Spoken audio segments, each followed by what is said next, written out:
Welcome to Popcorn Psychology, the podcast where we watch blockbuster movies and psychoanalyze them. My name is Brittany Brownfield, and I'm a child therapist, and I'm joined by Ben Stover, individual therapist. Hannah Espinoza, marriage and family therapist. We're all licensed clinical professional counselors, also known as therapists, who practice out of Chicago. Even though we are licensed mental health professionals, this podcast is purely for entertainment purposes and to fulfill our love of dissecting pop culture in all forms. Please remember that even though we are all licensed therapists, we aren't your therapist. If you are struggling with mental health symptoms, please find a local mental health provider. And we are happy to announce that we have partnered with Spreaker's Bloom program, so thank you, Spreaker. And today is our second annual Valentine's Day episode. So we polled you all, our fans, on all of our platforms, Facebook, Instagram, and Twitter. And the winner, but by a small margin, was Cruel Intentions. 500 Days of Summer was right behind it, I think on every platform we did this poll on. Yes. So Cruel Intentions is our official Valentine's Day winner. Is it a super romantic movie? No. No. It's highly problematic and therefore will have a lot for us to talk about, but it's not a great true romance, I guess. Really think about it. It is definitely not a great true romance. It's a Victorian-era melodrama, is really what it is. Mm-hmm. Yeah. So when we talk about Cruel Intentions today, we kind of divided this up into three categories, where we're going to talk about the relationships between Sebastian and Catherine, Sebastian and Cecile, and Sebastian and Annette, before we get into treatment and final thoughts. And before we get too deep into that, let's remember one thing we want to focus on this year is we want to grow our podcast. So please, guys, take a second. If you haven't already, rate and review us on iTunes or wherever it is that you listen to us, and make sure that you like and follow us on all your social media platforms. Indeed. All right, so first we'll jump into Sebastian and Catherine. So they are the stepbrother and sister and kind of the leads in this movie, the masterminds, if you will, of all the plots in the story, because the movie starts with them making a sort of deal with each other about if Sebastian can bed a famous virgin, Annette, that's going to their school that fall. So what do we see with Sebastian and Catherine that makes this relationship worth mentioning? Well, there's a lot of power dynamics, enmeshment, and odd roles in who they are. And by that, I mean they're two kids, arguably. They're both 17. I assume they're going into their senior year of high school. Right, played by 23-year-olds, though, of course. Always. Yeah. And they're very much not behaving like that of 17-year-olds. No, they're playing house. They're very much playing like adults. They both dress like adults. Like Sebastian's the only adolescent male in the whole movie that's wearing full suits for whatever reason. Yes. Just going to therapy that's in a mall. Yeah, I was thinking about that. I think he was going in a fancy mall. Yeah, that's what it seems like. And Catherine as well, like very did up in suits and very poised and, entertaining guests in her drawing room. And big hats. And big hats and drinking champagne or no sparkling water in the park. And cocaine. Oh, yes. Just very much all of the cocaine. An adult child. And I think also, even though we don't know a lot about their parents, it really feels like they're imitating the exact relationship that they see between their parents. I would have to imagine. They're right, because we don't know for sure. Well, because the only real mention of the parents is in the beginning when they, I guess to establish for the audience why their parents aren't there, that it's her mom and his dad. So their direct gender matches in their counterparts, relationship-wise, are married to each other, and I'm assuming they're somewhere tropical for the summer, in some sort of house they own somewhere. Yeah. And it sounds like they both contact each kid and tell each kid whatever is going bad in their relationship with each other. Right. He calls her mom a whore, I think. She says, well, mom's telling me about how your dad's diddling the maid. So it establishes right away that they're being raised by two people who, one, seem to have a really horrible relationship with each other, and then two, have no boundaries with their children in telling them and getting them involved in their relationship and adulting their kids. Right, so having inappropriate boundaries all around. Like, there's so many different ways that the boundaries are shown in this movie, and I think that it's nice. It's kind of nice that they set it up this way and kind of let us know that clearly the parents are giving too much information, things they shouldn't be sharing with their children, and also that each parent may not have a relationship really with the other child. Yes. Yeah. Exactly. Right. Mm-hmm. Well, the other thing we don't know, though, is how long the parents have even been in a relationship. Yes. Absolutely. Which I think would give us a lot of information, too, about why their relationship's so sexual. I think it's probably not been that long and that they did not grow up together. I think that they do not view each other as siblings. They view each other as cohabitants of the same house, but I don't think they really view each other as siblings because Sebastian is, at least at the start of the film, deeply in love with her. Yeah. I think he's infatuated with her. Sure. Well, I was too when I was 14. She was, like, I think he at the tops of pop culture hotness at the time. Not to get ahead of ourselves, but I think they both think that they are in love with each other in the ways that they both can experience love. Yes. Or the ways that they've had modeled for them. Yeah, because she says at the end, "You don't love me anymore." So there's a deep-rooted feeling that I think they both see each other as partners and like equals. And I think that it would make a lot of sense that they didn't grow up together. Like, I feel like their parents have maybe been married for like 3 years or 2 years. Like, I don't really feel like they've grew up together. No. And I don't think so. feel like, and I feel like they've probably known each other their whole lives, though, because I feel like that kind of circle, like, it feels very, it feels very much like everybody knows everybody in that, I don't know, socioeconomic status that's in that range. Yeah, I don't know if that's wrong. I don't know if I feel like that's exactly accurate. But when they're tracking who down knows? The letter that Annette got, they like know right away, like, who knows who from where, because as if there's only one person from each place. But I mean, you would only have to be in high school for a certain amount of years for everyone to be established. I mean, it sounds like a pretty small community in general. That's what I mean. Like, yeah. So I would be surprised if they've known each other for longer, and then their parents have been married for maybe like 5 years. Yeah. I mean, yeah, maybe, but I think in any of that, it's still pretty clear that these two did not grow up together and don't view each other as siblings. Because even people that grow up as step siblings usually do not view each other as sexual objects. Supposedly, and this might be total bullshit I'm about to say, that when you're raised together, something about your pheromones and the way that you smell, if you're raised together young enough, kind of intuits to you on a base level that that's not a person you're supposed to be attracted to or like pursuing sexually. It's like one of our biological ways that we keep, ourselves from having incestuous children who have like issues. Don't tell that to Pornhub. Ew.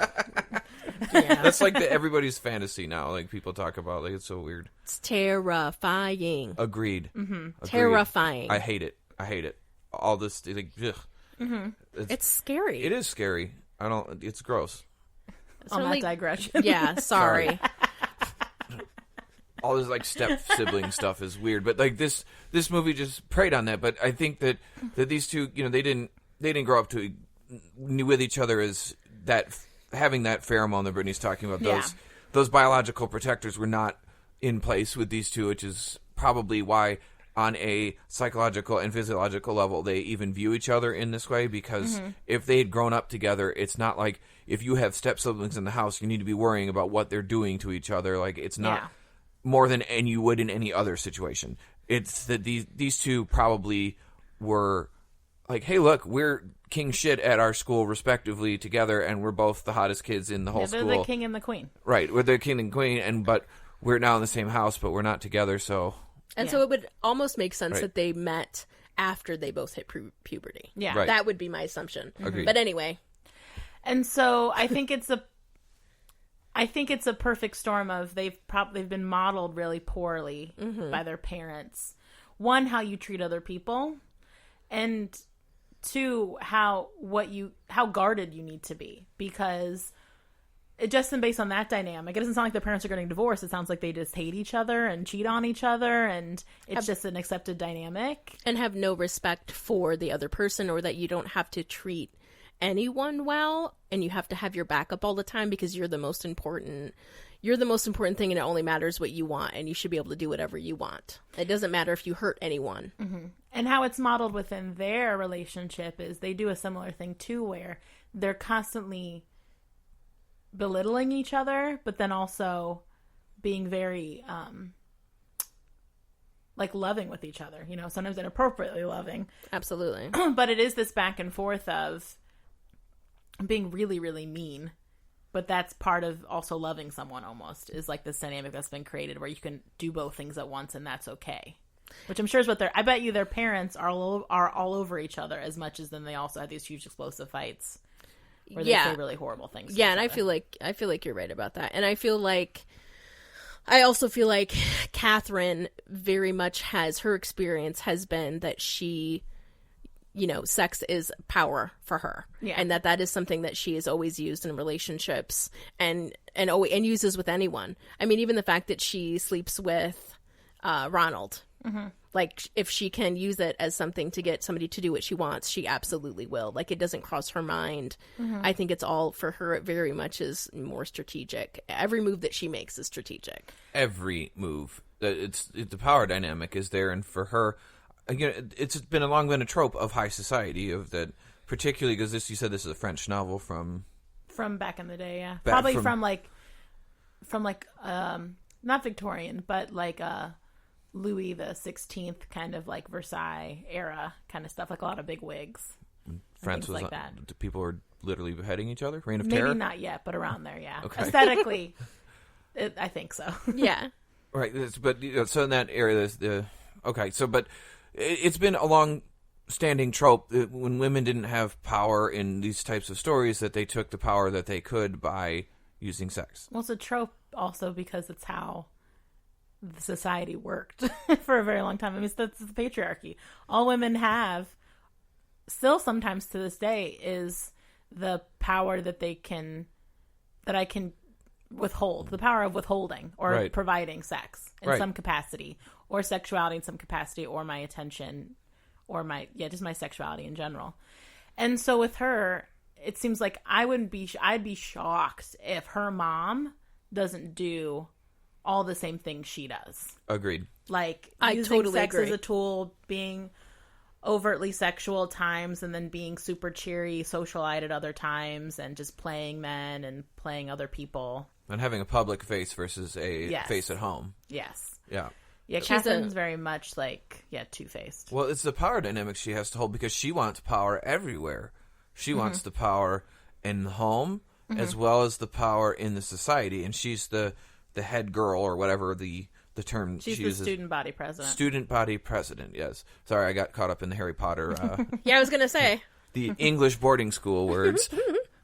Head boy, etc. But yeah, she's the student body president, and we have literally Cecile's mother telling her she looks up to her for a way to raise children, which is bananas. Or when she calls Cecile's mom and she comes running as if they're peers. Like, Right. at a store together, like chatting about Cecile. So it also feels like there's, in this atmosphere, in this place where this story takes place, that Catherine has, I'm sorry, that just sounded like a mumbled trash bullshit. I'm so sorry. Anyway, there it is. It took you 14 minutes to swear the first time this time. Holy fuck, really? Oh my gosh. There it is. That's so crazy. So Catherine has, is also treated, so she's treated like an adult, but that's also the adults around her, that's their fault.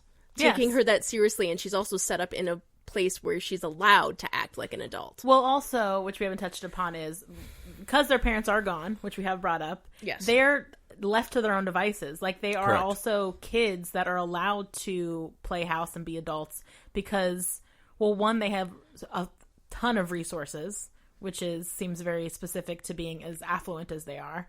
Like, I'm sure they have a lot of staff that are taking care of them. They don't have to worry about, like, cooking or cleaning or anything like that. I'm sure everything's provided for them. And so then their parents probably feel like they can leave them alone. I'm sure they've been left alone a lot because they're very comfortable in playing. Like, that feels like their house. Like, he has a study where he smokes cigars, and, like, she has the drawing room feels very... Like, they fill up that house as if it's theirs. Not that they're staying in their parents' house. And that also doesn't look like a house that children live in at all. Yeah, absolutely. And I think it also just seems like I got nothing. Okay. It seems like they're living in a palace and they probably have their own wing. Yeah, I was also wondering that, because I'm like, is this, one, what a gigantic apartment to have in New York, holy hell.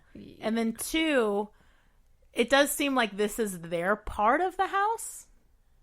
I mean, we only really see like 3 rooms: the drawing room with the piano in it where she entertains her guests, her bedroom, and his study. And his bedroom, I guess, too. Yeah, I think we see his bedroom. But we don't see like any other common areas or like a kitchen or wherever their parents might be if they were there. Yeah, I don't think we do. But we also, I mean, we see enough information to know that they are extraordinarily wealthy. Like, just looking at the car he drives, it's an extraordinarily rare, 1950s Jaguar coupe. Yeah, whatever he calls it, yeah. It's probably $1 million to $2 million car. Mm-hmm. So, the fact that a teenager is allowed to drive that, what is Dad driving? Yeah, sure. I know that's right. What is Dad driving? And, people are getting driven around in limos. So when they stay at their aunt's house and she's on like a huge estate. Right. We're going to assume she's in the Hamptons somewhere or something. Yeah, probably, if they're in New York. And I feel like what isn't said, but I think we're all kind of, the way that we're talking about it very much is true, is that they have been neglected. Yeah. They have not been allowed to develop healthy attachments, probably to anyone, in terms of having the way that they've been raised, having a lot of different caregivers, probably. And maybe they had a consistent caregiver, like, we don't know. Like a governess or something? Absolutely. But knowing that part of the reason why the way that they act and the way that they create relationships also is very indicative of someone who doesn't have a healthy attachment. Oh, yeah. And I think they do something which is very common, which is they're taking a lot of ownership of this identity as if it's something really cool that they love. And I wonder how much of that's true versus, like, would they like to have had parents that were around? And do they like that they don't have anyone at home? Like, they don't have parents at home. They're solving all their problems themselves, too. As much as they're also, like, the fantasy of being left to your own devices with a bunch of resources. I also wonder, too, the reason why they're so savvy is because they've had to be savvy and have to be clever and solve all their problems themselves because their parents aren't around. And it sounds like when they are talking to their parents are just talking about their bullshit with each other. Yeah, I can't even imagine. I really feel like the conversations they have with their parents is like, so this is where I am, this is what I'm doing, and I bet they don't even ask about the kid. Or if they do, the kid just says, yeah, everything's great. Like, I feel like there isn't, nobody is vulnerable in this setting. Mm-hmm. Yeah, and so these are, so because it's that tricky thing where they think that they're grown up, but they're not grown up. Exactly. And so they basically destroy everyone around them because they think they know what they're doing. Yeah, and they don't have anyone there to bounce ideas off. They also haven't probably had been modeled anything different than what they're doing. Yeah. So also this reinforcement that what they're doing is like normal and healthy. It's like that thing where when people are in abusive situations and they find out what other people's relationships are like, they're like, oh, this isn't how you've lived your life. Like, this isn't the relationship you have with your parent. Yeah. So very much not having any awareness of that, because I don't think anyone in their life does. So I think the power dynamic that they share, which is kind of what we've been saying, is that it very much probably emulates their parents, the power dynamic that they hold. So Catherine using her power to get Sebastian where she wants him to be, and forcing him to do things so that she can continue to have, what she considers love for her. Yeah. He probably is the closest thing she feels to love. Yeah. Probably. And we look at them. There's interesting components with them is that they're polar opposites. She's controlled in... Yes, and he's emotional. Well, he's more impulsive. He's more impulsive, but she's in control of everything all the time, everywhere. Yeah. Whereas, like, she's seen as the queen and he's the rogue. Yes. Right? Yeah. Yes. Yeah, absolutely. Because he's out doing whatever the bloody fuck he wants to. I know, that's right. With whoever he wants to, and he's got a reputation for it. Yes, so much so true. that they don't want people knowing, like, the parents don't want their children hanging out with him because he's known to be so wild. Our introduction to him is him at a therapist's office being blatantly inappropriate with her, with pushing, with the therapist also being inappropriate, which, damn it, why can we not have one movie where a therapist behaves appropriately and isn't money grubbing or being inappropriately sexual or doing something else that therapists frequently do not do? I know that there are therapists who behave poorly and things happen, and that's why people get sued and why we have malpractice insurance. I know. But for fuck's sake, not everybody is being inappropriate as a therapist. And even she fucking sucks. Well, we can talk about her in treatment. Can we? Well, Okay, because fine. he's in therapy. Why is he in therapy? So we can kind of weave that in to sort of like. I think he's in treatment therapy part. to get her daughter. He's in therapy to have another way to control someone, Yep. and to have another role that he gets to play and have it reinforced. Like, and even the fact that she has no awareness that it seemingly has no awareness that he is being inappropriate Yeah. with her. But going back knows. to what Ben was saying, though, Yeah. he's someone who seems to follow his id.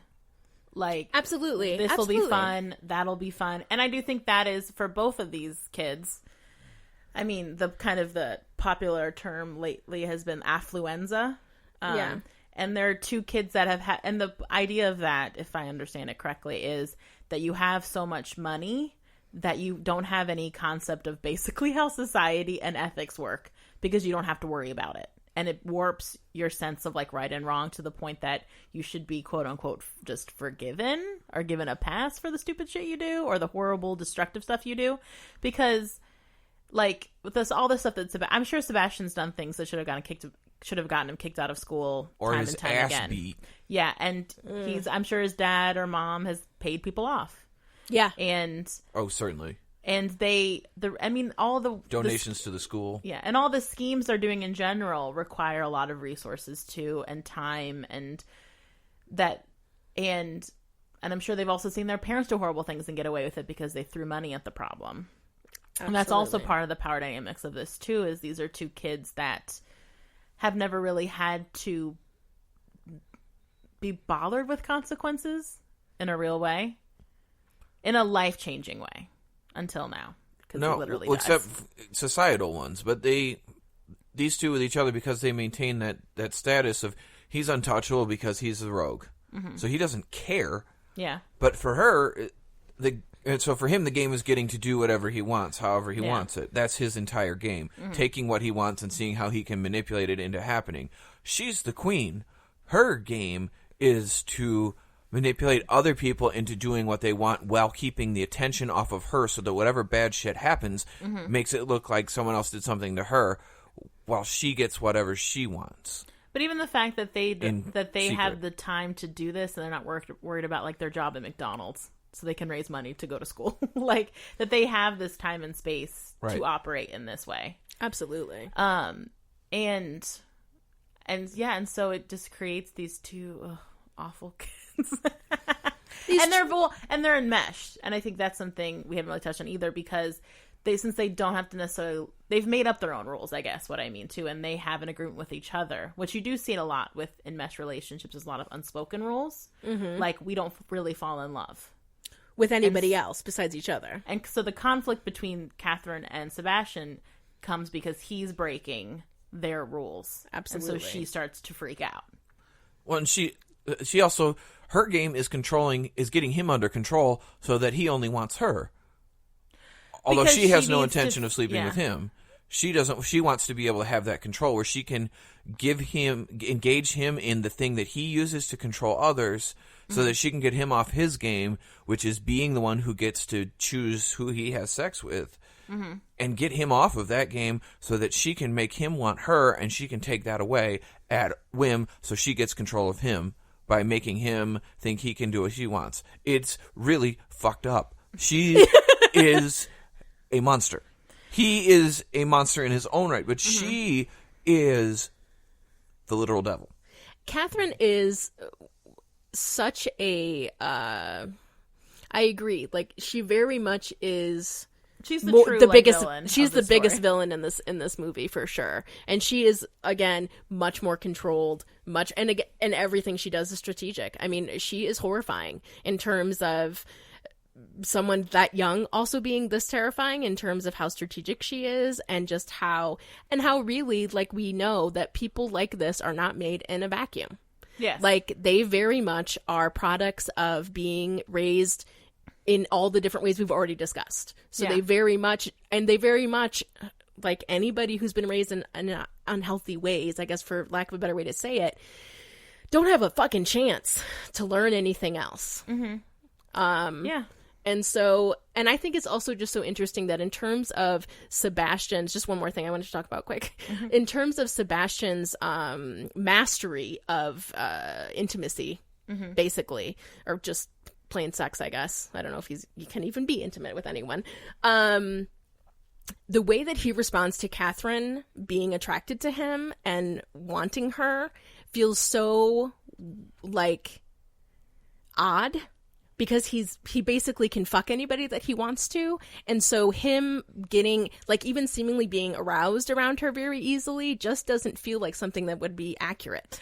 I think I disagree. Here's my theory with them is I think that they're two people that saw each other in each other.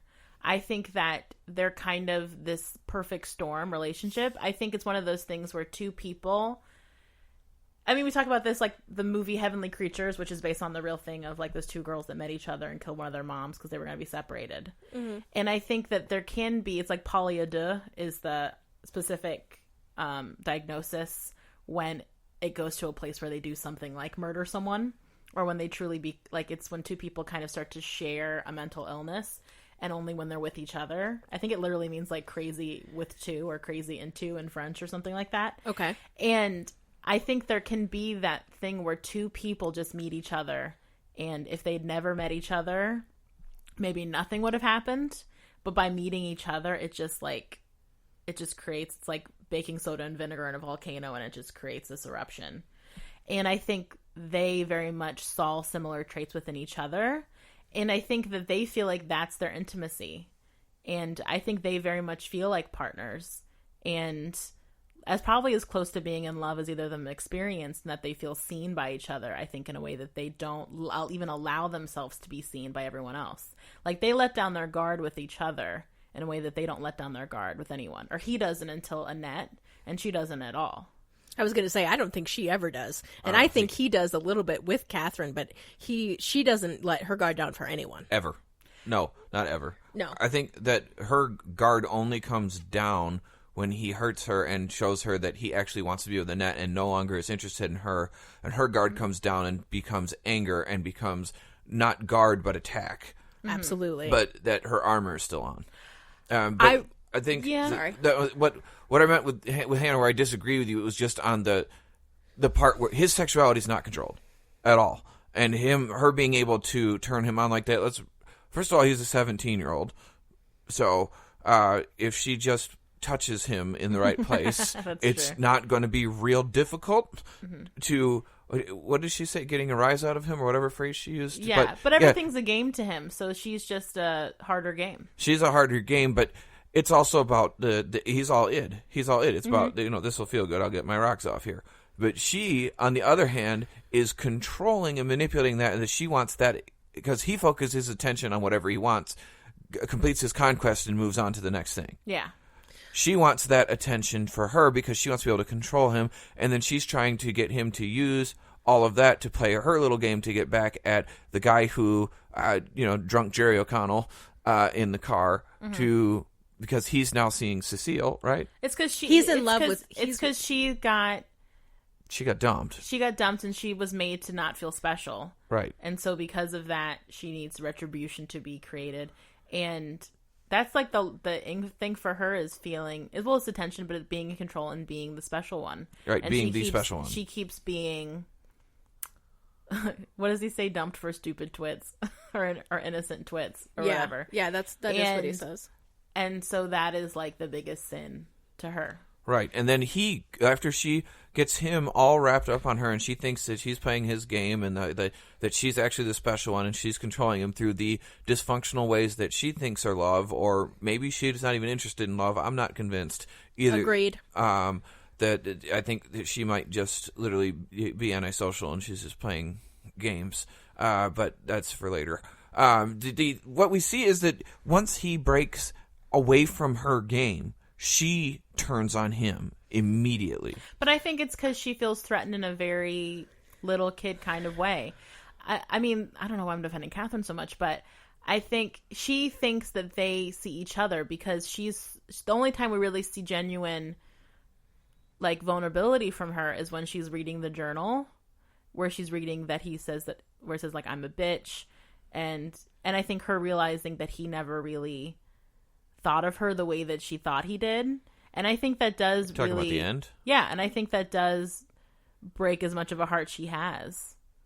I don't think she ever viewed anyone as an equal.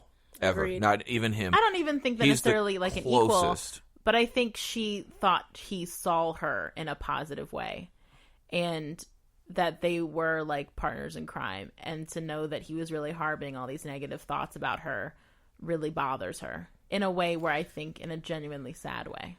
I think That's she how got I her read it. status destroyed. I mean, like I think that's part of it, but I don't know. I think maybe part of me is thinking about her more as a 17-year-old and how much of this is farce, as a facade versus how much of it is she like someone who's really in a lot of deep pain that she's not recognizing because they're obviously been raised in a fucked up environment. And I think that, so in terms of Sebastian being, in my opinion, too easily aroused by Catherine, I think more of what I mean is that it feels like he's very, it feels like he's very strategic in the people that he sleeps with as well. So I feel like it feels weird that I feel like he has more control because he's doing things that he wants to do. And so it feels weird that I don't know. He fucked that girl in the mall after his therapist appointment just because she happened to say hi to him. And he comes home and he throws her thing and he mentions that he fucked her. Like, It's because he could. yeah, he just does stuff. Yeah, I think guess. some things are calculated, like a game, like a conquest, and I think some things just happen. So, right. I don't think he's loaded up with rhyme or reason the way that Catherine is. No. So I think what he is he is the story that the Joker tells Don't even. to... Don't no, but even, this is for real. Ben. No, he is... Inaccurate. He is the story the Joker tells to Two-Face. He is the story that I'm just a dog chasing cars. I think he is mostly a dog chasing cars. I don't think he has a grand plan or rhyme or reason why he does things other than it crossed his mind and he could. And then once it crossed his mind, then he gets a plan to do whatever it is he thought he could, because then it's a game. Then it's a conquest. Mm-hmm. I think it feels ingenuine that he would be wrapped up in Catherine's bullshit. I think he wants to have her and that she's right, that she's the one he can't have, so he's going to play whatever game she puts into place until he can have her, and then he'd be bored and move on. Plus, they're 17. Like, they're not adults. Like, they're not Right. super intellectual. I mean, they're not... I think there's still a lot... They're more teenagers than even I think they will admit. And so I think they're more ruled by adolescence than they even would recognize. I'm assuming the original book was not written about teenagers. No. Which But I think... puts a lot of this into context in my head. Yeah. Yeah. Because this... I mean, teenagers, yes, but do conniving-ass shit and are sexually manipulative with each other, but usually not quite to this level. Yeah. No, and I'm not saying that. I just mean, like, how they can be wrapped up in each other feels very teenagery. Okay. Yes. I don't know, anybody that's in love or infatuated with anybody else, though, people do... Regress a little bit. I think people emotionally regress because there's less blood flow going to the brain. The Decision making. And decision-making parts of the brain. It is less frontal lobe happening and more brainstem or other stems. And I think also what happens with them is something we typically see in situations where one part of a relationship or a family system starts to change. That sometimes, and I will prepare clients for this, like when you start making different choices that are that are better for yourself, be prepared that there's going to be people in your life who are gonna freak on you about it. And we see that here. Like, he starts to arguably like improve, or in his relationship with Annette, he like slowly starts to like gain a conscience kind of as the movie goes on, like in little ways, like, I don't know if we should do this, I'm not going to do this anymore, like not taking advantage of Annette the first time that he could. And you can see Catherine push back on that. And that's where she genuinely loses her composure both times, is when he starts to fuck up their system. And that's something that can be very standard or common to see in an enmeshed, mildly, well, not even mildly, in an enmeshed, abusive, toxic, I guess is a better word, toxic relationships or toxic systems, family systems, where people will sometimes amp up the negative toxic behavior to try to reestablish status quo when one person in the system or in the relationship is starting to change, usually for the better for themselves. Right, because they don't know how to respond to, they only know how to respond to the way that the system has been set up. Yeah. And so as soon as somebody starts doing things differently, it becomes, I don't know how to deal with this, and so I'm going to try and put you back in that place, like you said, ramp up the abusive parts of that, and in order to push that person back into a role that they can deal with and is more comfortable for them. And that's when you really see her attack him in a vicious way, too. Yeah. And trying to make him feel... And that's the part of me that also feels like Catherine has a lot of damage. I mean, she clearly has a lot of damage inside. Is she does the thing that people in toxic and mesh relationships do, usually when they're abused in some context, is like, you're just as fucked up as me. We have to be together because we're both fucked. Right. And no one ever can see, we need to be together because I can't show all my dirty bits to someone else. We're never going to be accepted by anyone but each other. Mm-hmm. And so she plays that card at the end, too, which he, unfortunately, responds to. He does. He does. So let's bring in Cecile into this picture. Oh, Cecile. Because I think that was, as we start bringing the other characters in, we start seeing how the villain of our story processes information and how she spins her web. Because Cecile's a pawn, a 100% pawn. Cecile is 100% a pawn, and so is Ronald. So, I mean, Cecile's a good example of how they don't, and Annette too, but how Sebastian and Catherine, at least in the beginning of the story, don't see people as people. They see people as objectives, or they see people in relation to themselves. It's a very narcissistic approach to life. Like, narcissistic personalities, like, a lot of what you'll see is they frame other people. Other people are always framed in the context of how they relate to them. Almost stop being people and start being like this pawns, like pawns on a chessboard. A means to an end. Everybody's a means to an end that they want. Mm-hmm. The person who's in charge. So Cecile is represented here as so incredibly sheltered. Yes. That she actually presents emotionally younger than she is. She comes off a little delayed. Yeah. To be quite honest. Like, she acts more like she's maybe 11. And she's supposed to be 14? No, I think they're all the same age. Yeah. They're all in the same grade. But she's supposed to be starting school. No, she's transferring to their school. I think she's older than... I think she's like... She may not be 17, but she's 16. At least. Like, she's not 14 or any younger, which is why the way that she's acting is so... Just feels... After watching it, it really feels like she is not acting... Her emotional self is not the same as her biological age. No. Yeah. Oh, no. She's obviously sheltered and been... not exposed to a large social network of other kids. Yes. And so she kind of becomes the perfect prey, unfortunately, for Sebastian and Catherine's bullshit. Yes. Because Sebastian's relationship... The clinical term. Yeah. Because Sebastian's relationship to Cecile is to ruin her. Basically, like, his part to play in Catherine's whole master plan is just literally to sexually ruin Cecile. Ruins her reputation by being around him and fucking him. Well, it's just to ruin her. It's to ruin her virginity. Her picture of this innocent, perfect thing that this whatever it is that drunk Jerry O'Connell in the car is supposed Charlie to do. O'Connell, it's his brother. Is it? Yeah, they look Holy different. shit, they look exactly alike. They're very similar but different. I thought it was weird that he didn't have any lines. Tara Reid had more lines than he did. I thought that was weird. But that makes sense now.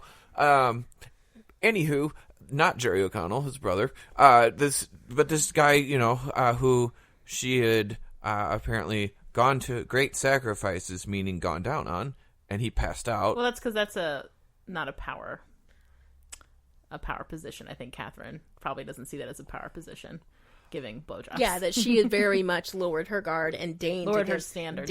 to fucking give him a blowjob, and he fucking passed out. You're right. I can't believe she didn't and then slit his dumped her. fucking throat. And then and then he dumped her. I mean, yeah, I would disagree that that's not a powerful position, but yes, I hear you. It does not feel that way. It never feels that way to people. I understand. But We'll anyway, talk about that later. so Yeah. I mean, just Yes. the concept of that's what somebody, that's what people are going to really, really want, and that's like something that she has to very deliberately give. That like that's she's so very much in control of that, and teeth. She's very much in control of that situation. I mean, I think we're just approaching this as the two genders. Like, I understand. Like, as women, it can be a very demeaning position. I understand. I don't debate that. I just mean like what I mean is like powerful is that like that is something that often I hear men complaining is not happening in their relationship, and that's something that they would like to happen more. And that's old ass men, like no men who are married and shit. No. Oh well, No. I think when you're a teenager, this stuff's happening a lot. Well, I think that BJs are happening. Yes, because it's not as bad as having sex. Yeah, that is true. At least I agree. But yeah, I don't know. But basically, that before we devolve into that debate, you're the one who keeps talking about it. Agreed. Anyway, I understand her context of it. I just feel like Yes. her perception of that is a little off because she's in even way more control at that point. But that's not how it feels, especially as a girl that Sure. age. Like you are so shamed for that, and then it's just a very shaming thing. And that I Anyway, understand, but that's so also. But anyway, when we go back to like that, she lost her power and she wants to get back at this guy Yeah. because she went and lowered herself to give him what he wanted, and then he fell asleep on her and then broke up with her for this other girl who's less a object of sexual desire and more of a blank slate. And also, it's just an embarrassment thing for Catherine. Like, I Sure. think she could have I think she could have stood to lose Court Reynolds, that's his name, to a Catherine-esque person. But the fact that it like was somebody's mom. Yeah, but like the fact that it was someone who's so different than her, because what that does is it is spitting in Catherine's face about all the rules she's made. Like in her mind, she's created this whole that goes Persona, against right. her values and ethics. The fact that a guy would want Cecile challenges everything she believes about Absolutely. relationships and sexuality, and so that's why it's such a big affront to her, and why she goes on this crazy, complicated warpath to get to him, who he doesn't even show up anymore in the movie. It just all becomes about Cecile. And I think it also threatens her identity. Yeah, that's what, as well. Yeah. And Cecile, and the other thing that's interesting about Cecile is that we look at somebody who is so sheltered that they don't ever have to make decisions. Yes. So when she starts, and also she had been, the other thing that they say about her is that she's only been at schools with other girls. Yes. So she hasn't even had to learn how to be around peers her age that are boys. Definitely Yes. not. So she also has never had to make decisions about that. She's never had to be assertive with a guy. She's never had to. So all of those things, and also being at an emotional age where making those decisions is much harder. Mm-hmm. And it's a lot more formative in terms of how we react to those situations, and feeling a lot more pressure to just say yes to things because of she emotionally is more like 13 or 14. Even though, and Sebastian doesn't give a flying fuck about anything. Like, he's just trying to win this bet so he can fuck Catherine. Well, he's like bored by this Absolutely. because she's easy prey in his mind, I'm sure. Right. And I think he says that. I mean, I'm sure And- he does. He just acts like it if he doesn't. Yeah. And I think, she's a good representation for why younger people cannot give consent, because they don't understand what they're consenting to. Because arguably, you could say she's consented to everything that happened to her in this movie, but not really. Like, I would say she no. goes along to get along for most of it because she's easily coerced. Yeah. And coercion is not the same as consent. Just because you coerce someone into agreement is not consent. And that's also the difference between like enthusiastic consent, which is what truly consent should be, versus consent, like someone literally saying yes. Because like in court, like every interaction that he had with her would stand up, like, because he asked for permission, you know what I mean, technically every time. I think the only thing he does that's a true ruse is getting her drunk off of Long Island iced teas without her realizing that she's getting drunk. And I don't know that him asking is him asking, because he moves towards the goal every time he says it. So really, he's not asking. He's telling her what he's going to do. So I don't think he ever asks her actually. What I mean, if like you were going to look at it legally, like he very much lives in the gray area of consent, where I don't think he could get in trouble for anything that happened, because technically she allowed. I'm meaning the technical terms. He definitely coerced her and was a predator towards her, but he's very good at framing like, well, let me kiss you. Well, can I kiss you there? And, you know, like when he goes, let's take your clothes off. And she says no. And then he doesn't try any harder than that. You know what I mean? Like he is good about playing that line, like walking around that line. Yeah. Where he gets her drunk. Where he's never, that's what I mean. That's the only thing he does that is okay, obviously not okay. It's the frog in boiling water thing you like to talk about. It's what he's doing to her. Sort of thing. Well, it's like you slowly work up to something, which is what he clearly did too with the therapist's daughter. Of let's just take some pictures, you know, let's give you a lot of compliments and then like kind of warm you up with that, and then let's take off. Let's just be sexy. Can you be sexy? Like he's really good at gaslighting too, of like using reverse psychology. Like I don't even think you could be sexy, Cecile. And she's like, I can be sexy. And then like starts letting him take pictures of her on the bed. And so it's like that slow warm up too. But it is a good example of how messy coerced sexual acts are. And I don't feel like. I mean, he was wrong. I'm not going to defend him at all. He was wrong. But I don't feel like he was anywhere close to as wrong as Catherine with her. Agreed. Yeah. Because the real grooming happened by Catherine. Yeah, like normalizing, like saying you had an orgasm and making it a positive. No, before that. But I mean, before like, that's a very clear example of her reframing that in a way that gaslit and, manipulated Cecile. Well, that was a good thing, because you had an orgasm. Didn't you like that? Didn't that feel good? But I think she starts grooming Cecile right off the bat, because she knows who she is and she already has this plan in place. Right. Catherine's grossest behavior is with Cecile. Period. Yeah. Like her, in my opinion, her manipulating her into thinking that she needs to have sex to be prepared for dating other boys so that she can know what she's doing, and by kissing her and manipulating her into kissing her and playing that same seductive sexual thing of withholding, giving just a little bit and then withholding, and playing that same manipulation on her with activities and sensations she's never had before that are very overwhelming, very overpowering emotions, particularly when you're a teenager and your hormones are raging. Like her activating all of those sexual touches and doing all the things she did to Cecile were gross. She was absolutely following the manipulator's playbook. She was the true villain here. And her telling her that she needs to do all this thing and then manipulating Sebastian into like, well, I need you to do these things to her that you do, so treat her like any other girl, make her feel special, blah, blah, blah, all the stuff that she did. She set the stage for that. Cecile would have told his ass no. She would have had no part of that had Catherine not manipulated her into it. She definitely wouldn't have... Because I think, she definitely set it up for, like, think of Sebastian as your sexual tutor. Right. Like, she wouldn't have fucked Sebastian. I think if she would have just done any of it. If she would have had her feelings, because she definitely was freaked out about when he goes down on her. And so the way she had it framed was she was really grossed out. She felt really bad about it. Like, even though...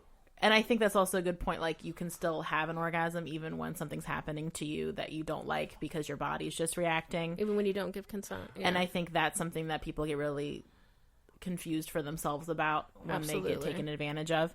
Yes. But I also think, I don't think she would have kissed Catherine. She wouldn't have done any of those things. Any of those things. If Catherine wouldn't have set it up in that way and used her. And again, put her in the position of,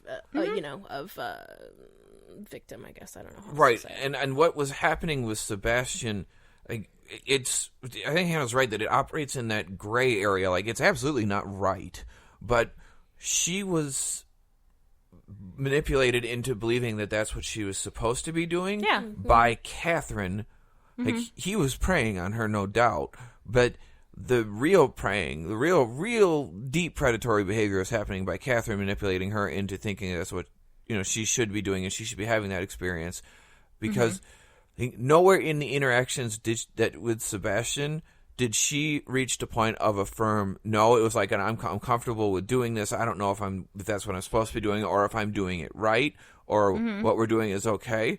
Because her reactions to it were like, I'm doing what my mentor thinks I'm supposed to be doing, so I'm trying out this new role that I'm uncomfortable with, more so than I'm doing something that's wrong that I'm not supposed to do at all. And also I think the thing where he goes down on her, I think she was just truly drunk too. Like, I don't even know if she was thinking about Catherine then. I think she was just like, yeah, huh? No, yeah. Like, I think she was just taken off guard and absolutely and coerced because she barely can assert herself when she's sober. Absolutely. And also she's so outside of her, like, she doesn't even know what's going on. Like, No, she wasn't even. So, it's almost like she didn't even know what oral sex was. She didn't. And Until she got the sensation where she was like, "Oh, what are you doing?" And then she's like, "Whoa, hello." Then, but at that point, she wouldn't have had the impression of it that she did had Catherine not planted the idea in her head that that's what she's supposed to be doing. Mm-hmm. And I feel like this also, I know this is kind of a side comment to make, but I don't really care.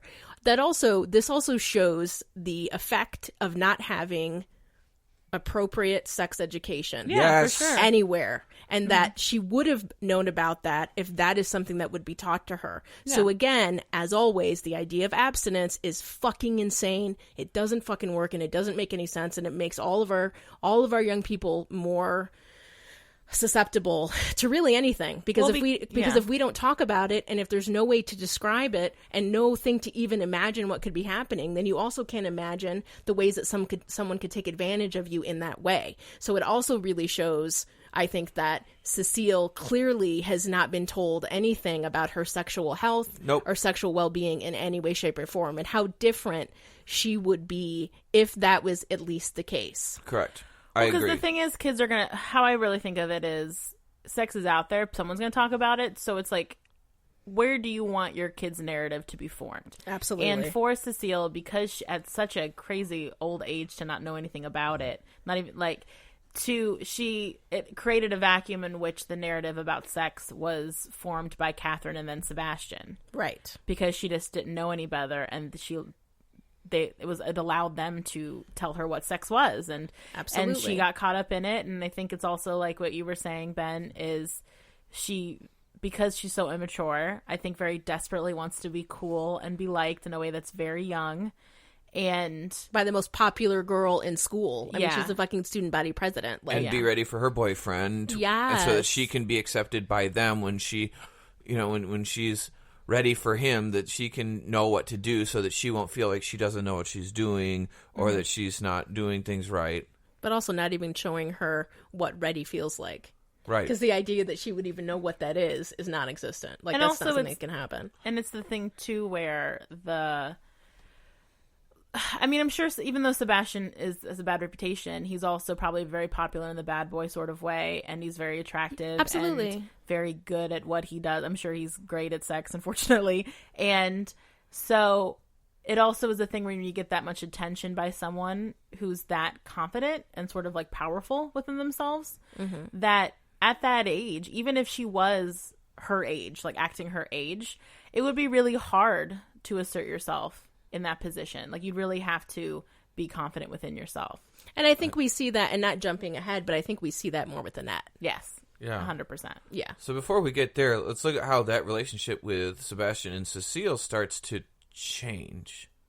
Because it really morphs into, even though it's still creepy and predatory, it morphs into like almost like a sexual mentor thing, like Catherine wanted her to believe it is. That's how she interprets it. Sebastian is playing a fucking game. He's being, if she's a pawn, he's a knight. But she's working into that game, but she is absolutely treating him like a teacher. That conversation that she has after they've had sex a couple times, where she's like, it's like, I don't love you either. I know what this is. Immature. That was very immature. But was it though? I think Yes. they were And then showing she- her starting to become No. more aware. And then she huffs his glasses. Let him finish. Stop.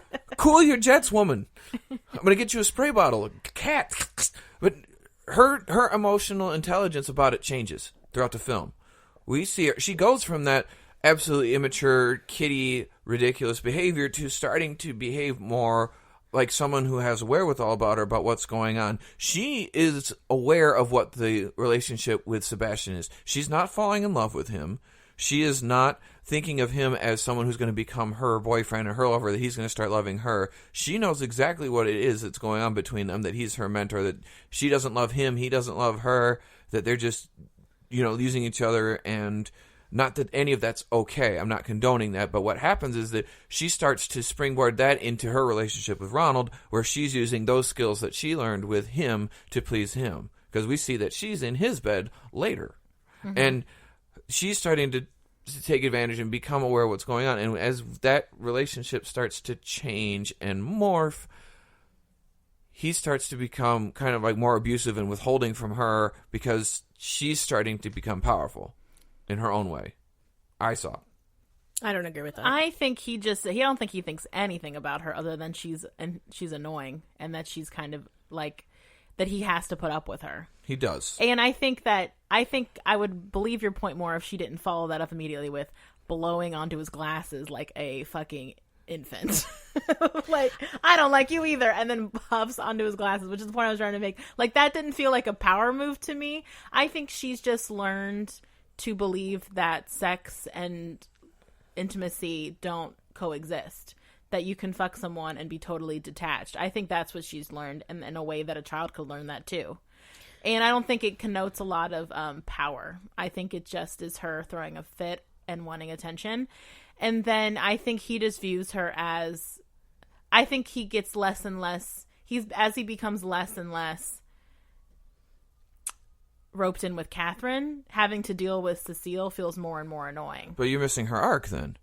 I don't think she has one. She does. I don't think she does She either. does. It's small. It's small. And remember, her amount of power is small. Her amount of power is non-existent and then grows to be some in this story. Because she starts rebelling against her mother, and her mother doesn't want her to be in this relationship with Ronald, who she's banished from her house because he showed appropriate interest in her by writing her letters. And also because he's black. She's racist. Well, That's yeah. why she kicks him out. Well, that too. Just want to make sure we point that out. Yes, that absolutely. She's racist as shit. Yeah. And that's terrible. But we also see, like, Cecile, start to express interest in this man, or boy. I guess he's 17 too, right? Yeah, he's only 18, I think. 17. But she's expressing interest in him and choosing, but she's taking the message Catherine planted in her head that she can learn and let Sebastian be her mentor, and she can take those skills and use it to make boys like her and to have what she wants what Catherine is telling her is a healthy relationship, which is all misinformation and all fucked up, but that's all part of Catherine's game. But to Cecile, it feels like she's doing what she's supposed to do by meeting the expectations of her mentor, Catherine. I think that Cecile's very much playing. Yeah, I don't think that she actually has the wherewithal ever. She's a little kid. She's a little kid who's playing along with a role. I don't think that she has any innate understanding of what actually is happening. She gets shoved off that bed. He throws and her. It's like when her relationship with him is fucked two up. little kids play. Like, she doesn't think of it like, oh my god. Even as like a 17-year-old girl would be, which is that you fucking dick, like where they'd probably freak out on them or be really scared, or like her reaction is like a little kid when you push your little brother off the bed and he's like, ugh, and comes back up on the bed. Like, she doesn't have, like, she's a little kid, like, and her responses to almost everything is very much like a little kid. Except with Ronald. No, even with Ronald, I think she's very young.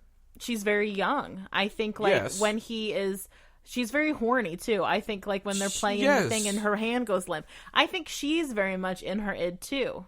in a very real way. I mean, when they're together, she does that fucking handstand with her legs spread, with her crotch in his face, with no concept of the fact that she's doing it. I don't think she's aware at all that she just showed him her underwear, basically. I don't think that she thinks... I don't think she's trying to be sexy. I think she's doing that because she wanted to show him that she was doing a fucking like a 3-year-old. Yeah, yeah. I think I don't know where you're getting it, but I think you're giving Cecile a lot more credit.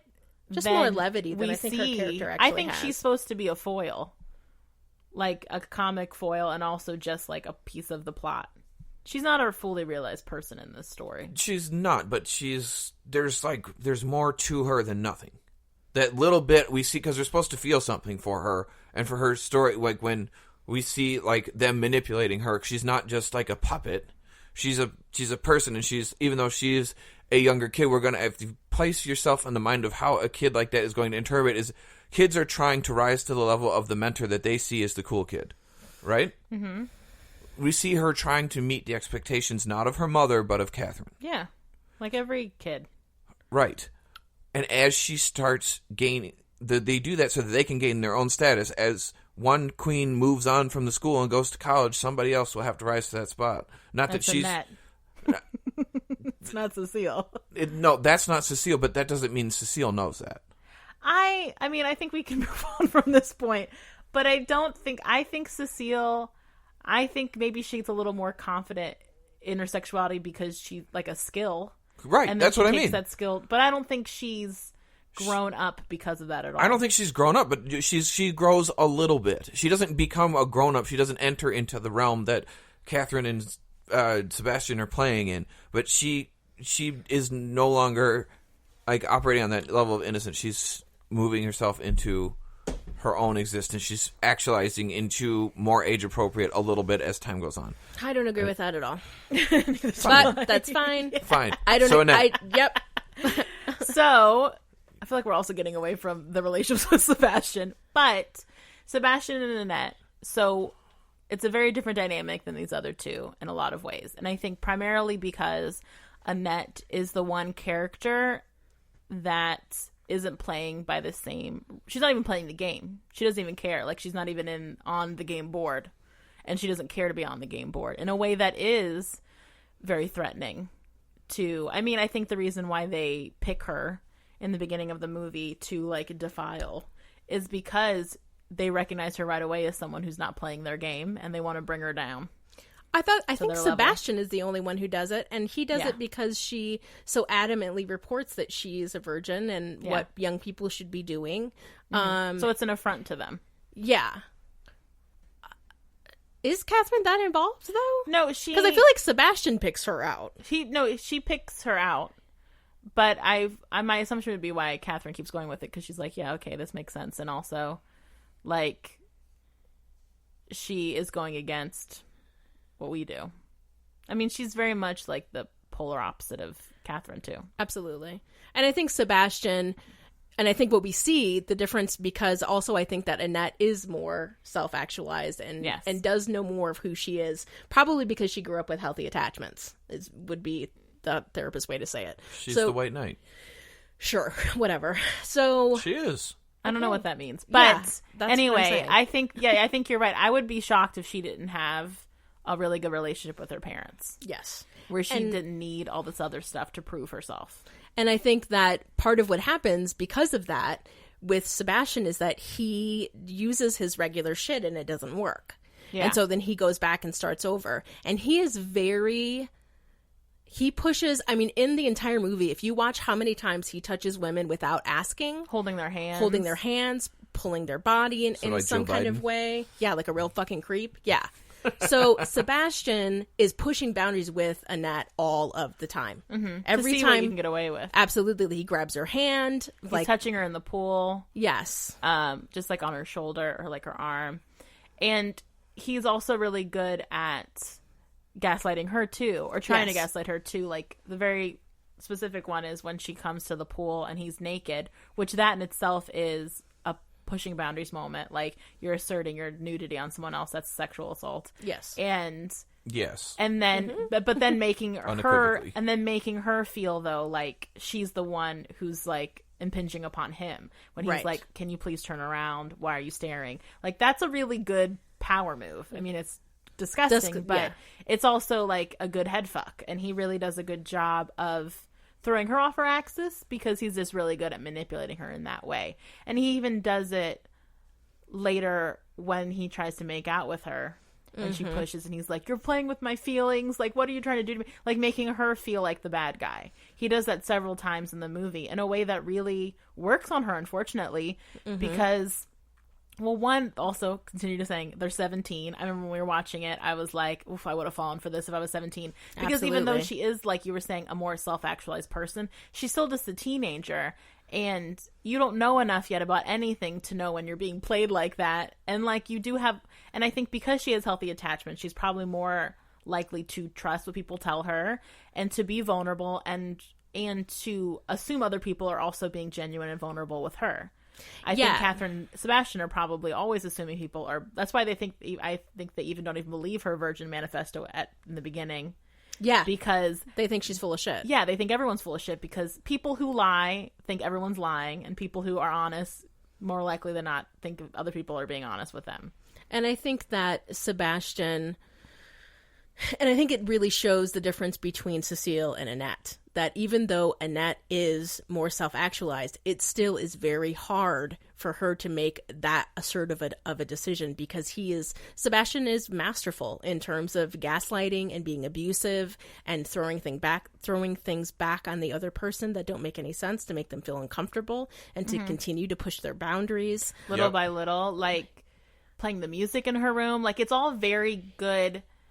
It's not subtle, but it's like sideways. Like he's not coming at her head on. Right. And so it'd be hard to stay with that game, especially if you're not a game player. Right. And so I think she asserts herself as best as you can when you find yourself on a game board that you don't even know you're on. Right.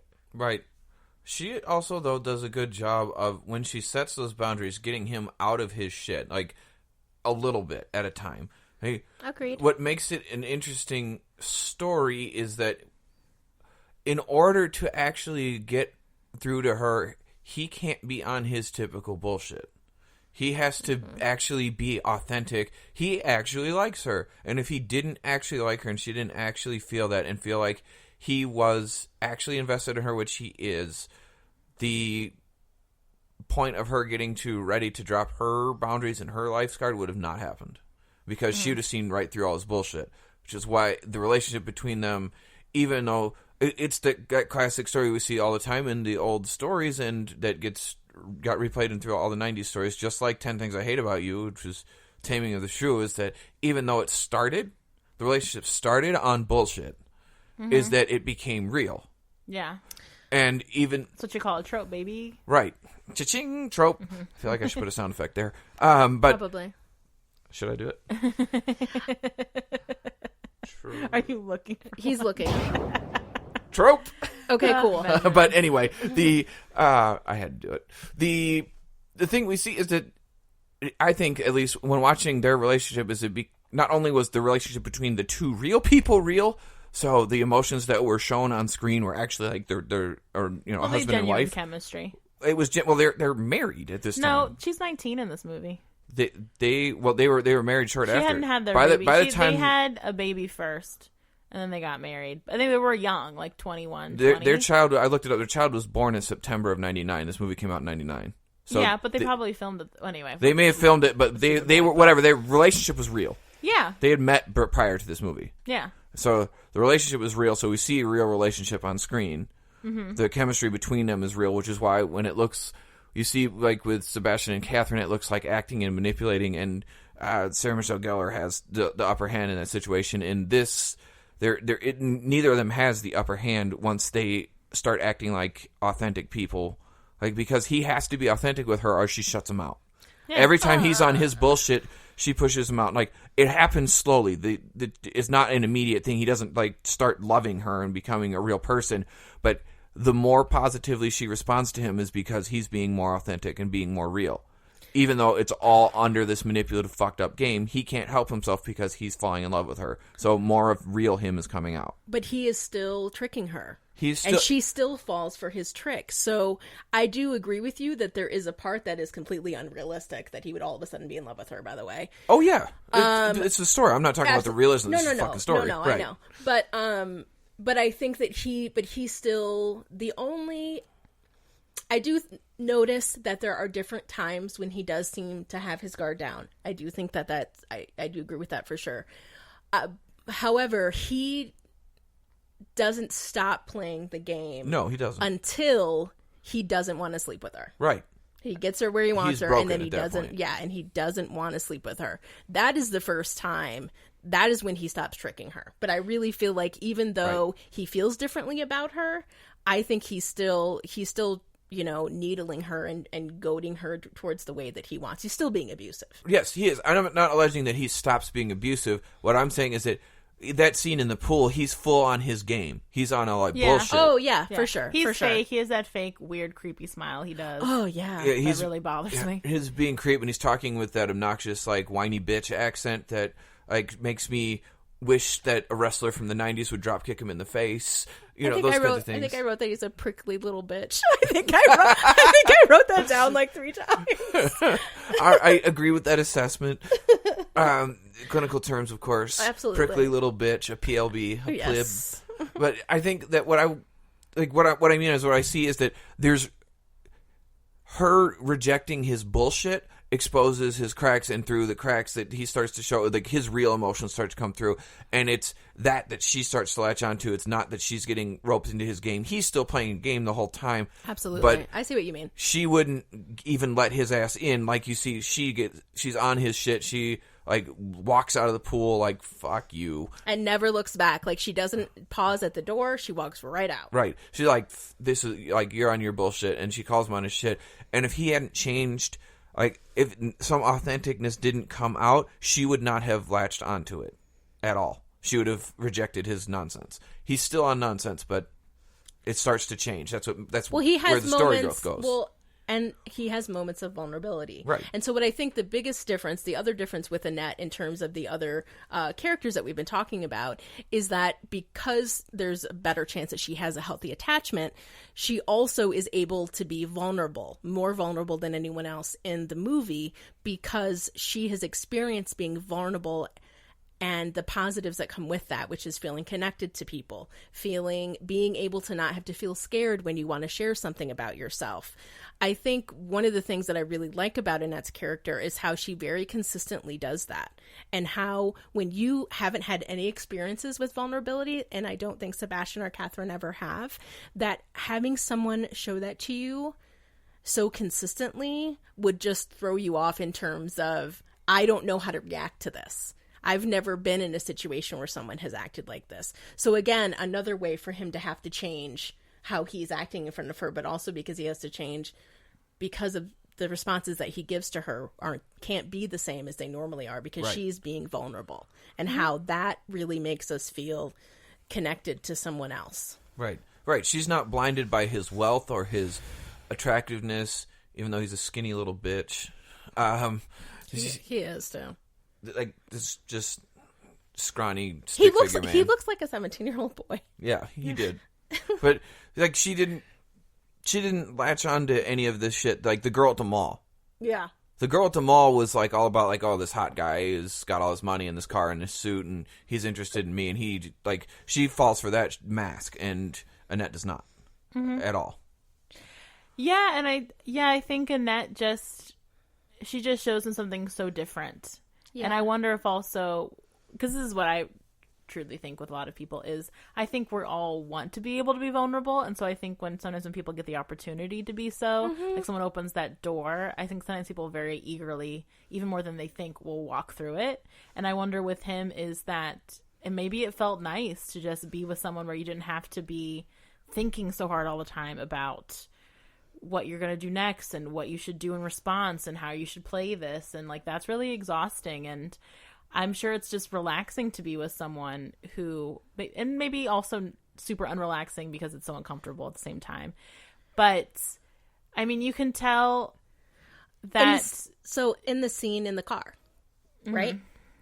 yeah, when she's making the funny faces and stuff. Mm-hmm. And you can also see when he tries to be, and then he tries to be vulnerable with Catherine, and she gives him the responses that I'm sure they've been told, probably by their parents and other people, like, you're a fucking chump for falling in love, like, you're a joke now, like, there's no power in being vulnerable, and so you've given away the most important currency, and so you're a fucking joke.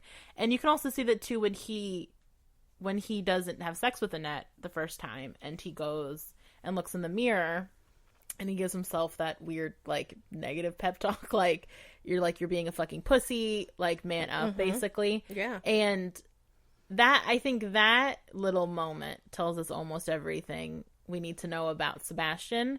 One, about how he views being a man. Yes. How being a man has been taught to him, and that to not take advantage of women and take advantage of a sexual, or to, like, use your sexuality and be sexual must mean that you're a pussy, in the horrible negative way that being a pussy is meant. And he just, it freaks him out. Like, like, that's the most vulnerable, besides when he fights with Annette, like, that's the most vulnerable he looks throughout most of the movie, is in that little moment where he's genuinely freaked out, I think, by himself, and then he abuses himself in his head, because I'm sure he can't not have heard that. I'm sure his dad's called him that. Oh, absolutely. Or someone's, you know what I mean? Like, male role models have probably said that to him. Just men his age. There's 0% chance he did not hear that. Yeah, especially at that point in time in the world. That, along with all of the gay slurs we hear thrown out throughout the movie, were quite common. I mean, less so now, but all of that was very, very common in the male-to-male culture of that time period. Absolutely. All the time. Every day. All day. And I think you pointing out, Brittany, that it is because he can never be present, right? If we're always looking in the future, and if we're always planning, it's exhausting. It's exhausting to have to do that. And so when they're in the car together, and she's just like, you're never silly, like, and then she does that. Like, she's truly silly. She is, and because she's comfortable in that part of herself. So when she does that so openly and easily, and he tries to not look at her. I mean, like, he sits up straighter in the driving seat and is like, you're being, like, that's not acceptable, kind of. Like, you're not allowed to act like that around me. But then he can't keep it together because it is silly, and because she is being open and... Well, she's also and acting showing her herself. She is acting her age. Like, she's not trying to be a grown-up. Absolutely. In a, like, kid's body, like Catherine is. Yes. And so she's very much subverting what it means to be a woman as well, and what it means to be an attractive woman. Yes. Because his model, I'm pretty sure, probably for all the women he's been around, I don't know who his mother is. I'm assuming she's dead. I don't know why. Yeah, me too. And weird. That to be, like, an attractive woman is to be powerful and to be manipulative and be Catherine. I think he idolizes Catherine as, like, I think part of why he's hung up on Catherine in a way that doesn't really make sense is I'm sure in his mind, she is what a woman's supposed to be. You know, she's powerful, she's put together, she's sexually powerful, like, you know what I mean? Autonomous. And so I think she is what he probably thinks his wife will be like one day. I was going to say the perfect mate. Yeah. And so Annette throws him for the loop. And that's why I do think that they see each other as their mate, Catherine and Sebastian. Yeah. Well, right. And so Annette is like sand up in that, you know, she's like the sand in the oyster kind of thing, and really agitating, and she couldn't be a more perfect threat to Catherine, and I don't think Catherine even realizes it till it's already happening, which is also probably why Catherine has such an explosive reaction, because, like I said, for both of them, they pick someone who just doesn't play their game at all, and they don't know what to do with that. And I think that's common when I've worked with people who are more on the narcissistic side, or like the toxic side, or the enmeshed side, because of toxic families and Absolutely. like what they've been modeled, is that they really they work it within so many rules in a way that's so caging, and I think that's why sometimes even in therapy you can get a lot of pushback if you are irreverent with them, or silly with them, or challenging with them in any way, because to not play by the game is so bewildering. Absolutely. Well, and also the thing we haven't mentioned with the culture that they live in, let alone like the microculture they have within their family and the stuff that they see and the way they've had modeled for them, is the high society culture is all about rules and appearance. And right, but it's all about that. It's all about if you are a person who plays by the same rules. Did you wear white after Labor Day? Or did you wear the khaki instead of the blue?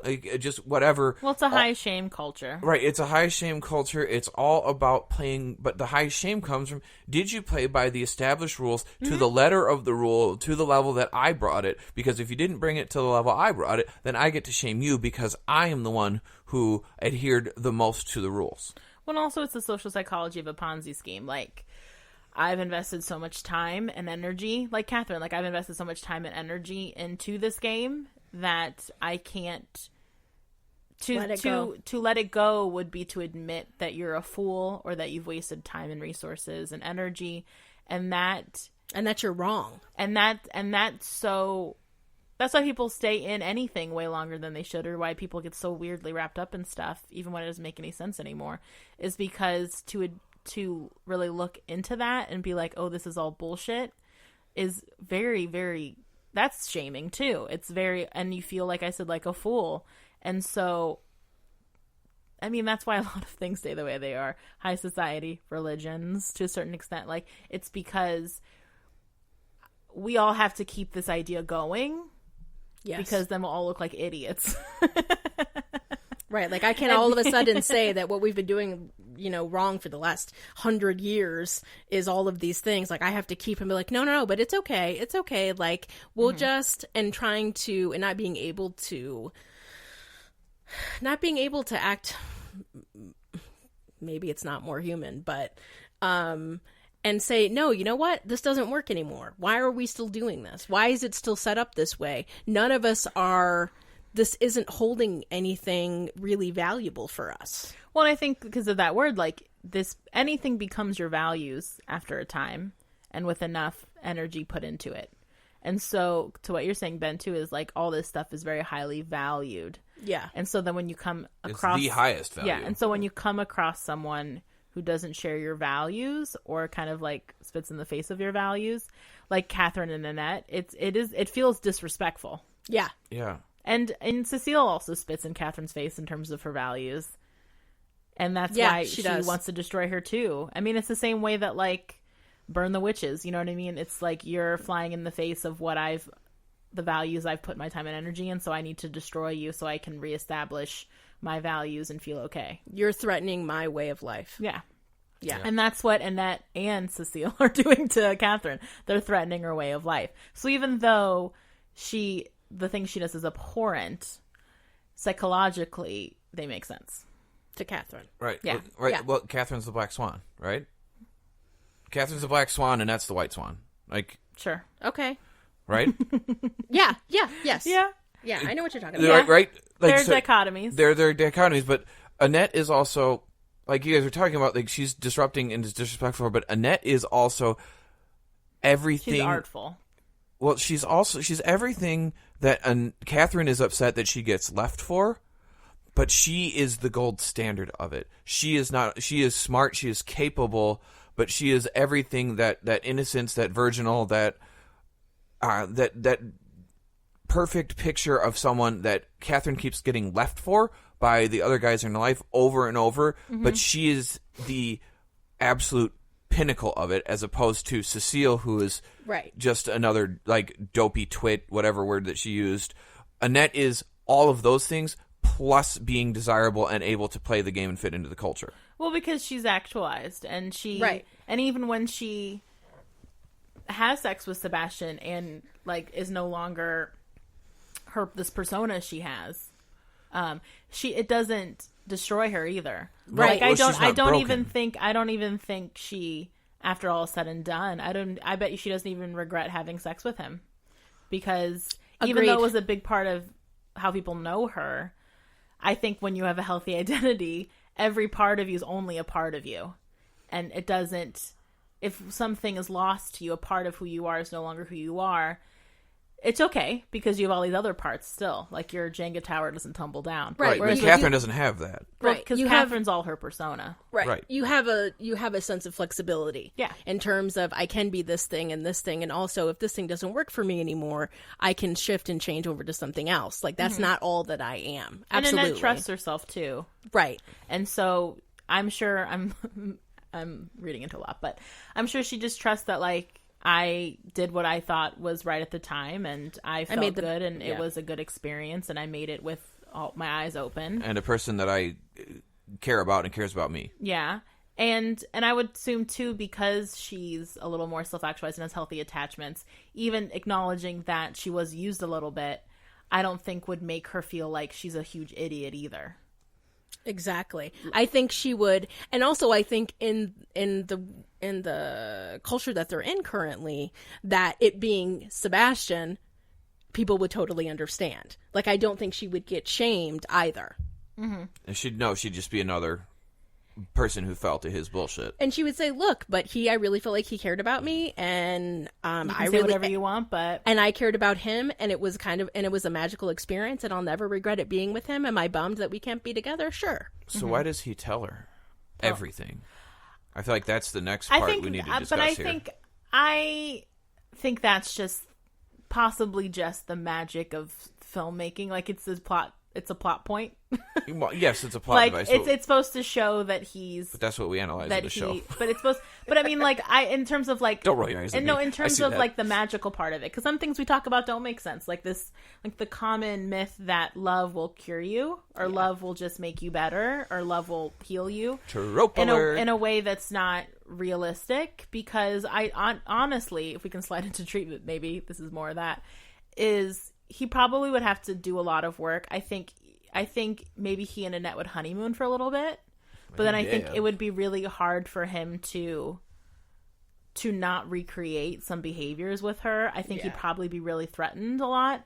And if he ever felt like she was pulling away from him or doing something subversive, I think he'd probably read into a lot of the things she does as deceitful, even when she's not, and be maybe a little quick to temper, jealous. Like, I think he'd be really emotional with her. Like, I think he'd be really impulsive and reactive, and in a way that I could see maybe she would end up leaving him because he'd be toxic with her. Yeah, and I think that and also that the insight that they showed that he has all of a sudden at the end of the movie is not realistic in any way. I don't think that that's something that would be possible in terms of someone who is his age, let alone somebody who has had an entire life of acting this way. And again, that magical idea that we see in so many different things. I mean, 50 Shades of Grey. If you just love him enough, he'll be better. And- No! But also because I love her, I now will never fall back into all of my negative behaviors because she has saved me. Yes, and also false. And all of those things are so damaging in terms of what healthy relationships should look like for our young people. So that's sucks. Because I think what's lacking is, if we're gonna get it, like reading, it's like the journal. I'm assuming is supposed to show us that there's hidden depths to Sebastian. Like he's not really as bad as Catherine because he sees Catherine's stuff and he even recognizes that she's a bad person. But what the movie kind of ignores or just wasn't recognized again, like he did some truly vile things, like the thing he did to the therapist's daughter, like taking naked pictures of her and then putting them on the internet. Like that's horrid behavior. Well, with the cover of his mom's book or her mom's book, for no reason warped other than to fuck with both of them.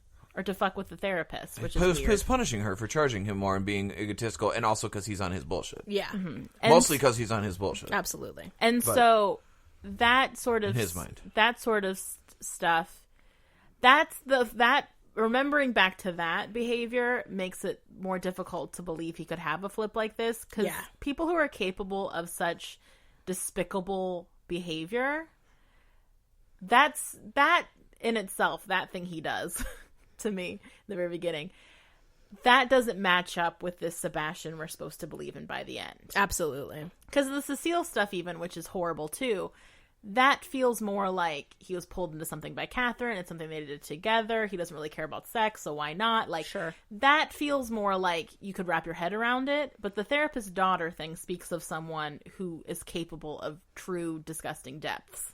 And I think it shows somebody who Like has conduct disorder. Yeah, conduct disorder, right? Where just doing things as a means to an end. So I think the idea that while we know it happens because it's a story, you know, part of what we do is talk about how realistic things can be and what it would really look like.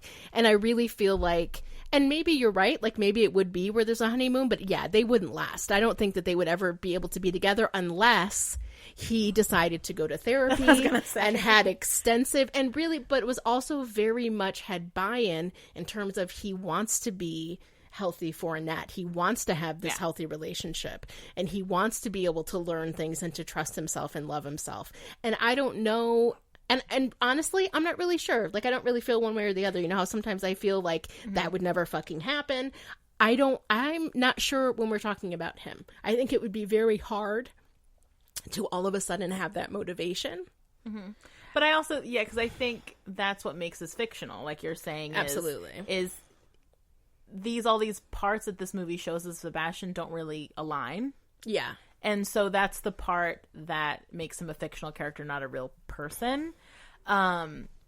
Just because, like, look, with conduct disorder, like, the criteria of that, because we haven't really mentioned any diagnoses, really, in this episode, is, like, someone who just does things very impulsively, like, someone who is very argumentative, very conflict, doesn't like authority, which, like, does, like, sexually coercive with people, just to be sexually coercive, physically coercive with people, it's like the not really having a lot of empathy, like all the stuff that he does fit to a T. Like, he fits conduct disorder and sliding right into antisocial pretty almost like toe for toe, like line to line. Yeah.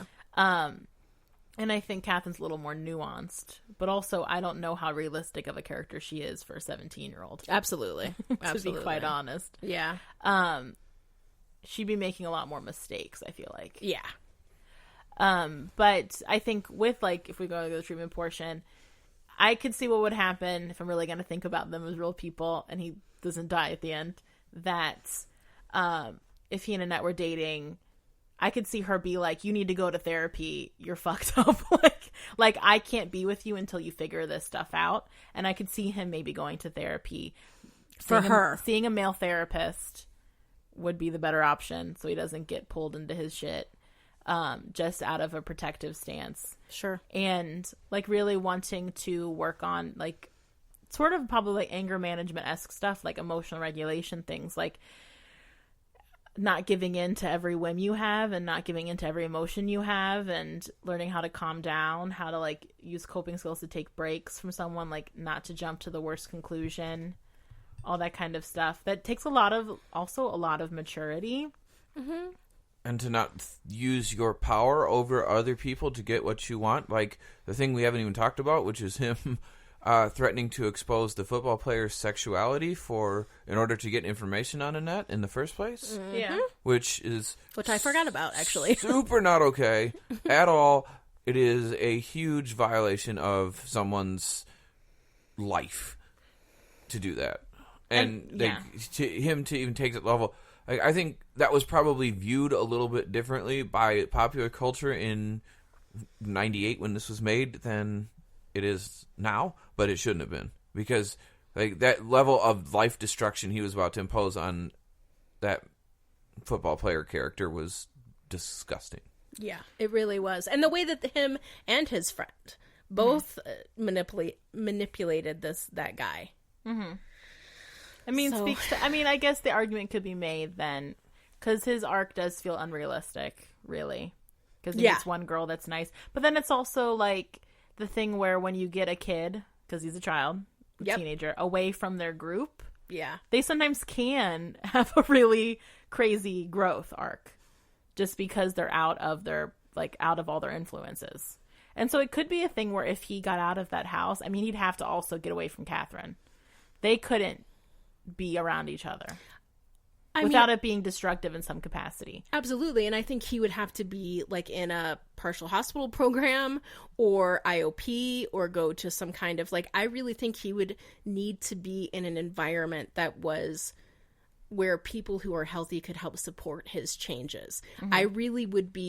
I think it would be hard to imagine that the kind of behaviors that he has shown in this film would, I mean, of course, outpatient therapy is always a place to start, especially if you've never had any experiences in therapy before and you really don't know what to expect. But I feel like for him, doing something that's a little bit more intense to start with, but how realistic is that? Like, probably not very. Anyway. And he's not going to be a kid. He's not going to have anyone around him supporting him or giving or him trying options. Or like forcing him to go to therapy. Like, his parents are checked out. Yeah. And so it'd have to be something that's totally self-motivated, which is a crazy expectation to have of a 17-year-old. Especially with a lot of means who can kind of get away with just dicking around. Right.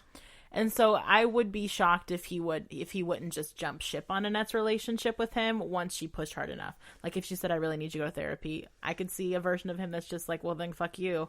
Yeah, and sure. And maybe he reverts back and regresses back to his old, and just decides that, because I think what's hard about also the messaging he gets from Catherine is that if the relationship with Annette doesn't succeed, then it affirms for him that you're right, I am like a garbage person who has to operate within like the parameters that Catherine and I operate within, and you're right, that was a failure, and I need to go back to being who I was before, because that is the downside of the magical thinking in these kinds of movies, like you were saying earlier, Hannah, is that if this one person comes in and changes you, then they also become this person, this be-all, end-all for you, where they have to continue to save and change you in a way that, if these movies just kept going, would become really hard and toxic and exhausting for both parties, and neither of them will be getting what they want, because it's that thing too where we're trying to fill ourselves up with somebody else, and that's not sustainable for either party unless you're enmeshed, which isn't appropriate.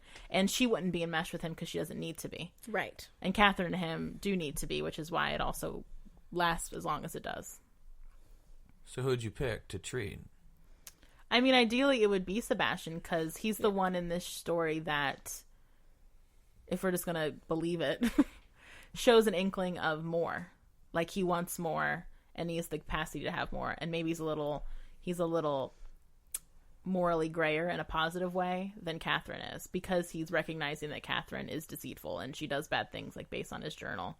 And he isn't really buying what she's selling as much as she thinks he is. And I think that Catherine would only go if she was court mandated. And she might be after this movie. Yeah, I would say so. I think she pulls a suicidal stunt.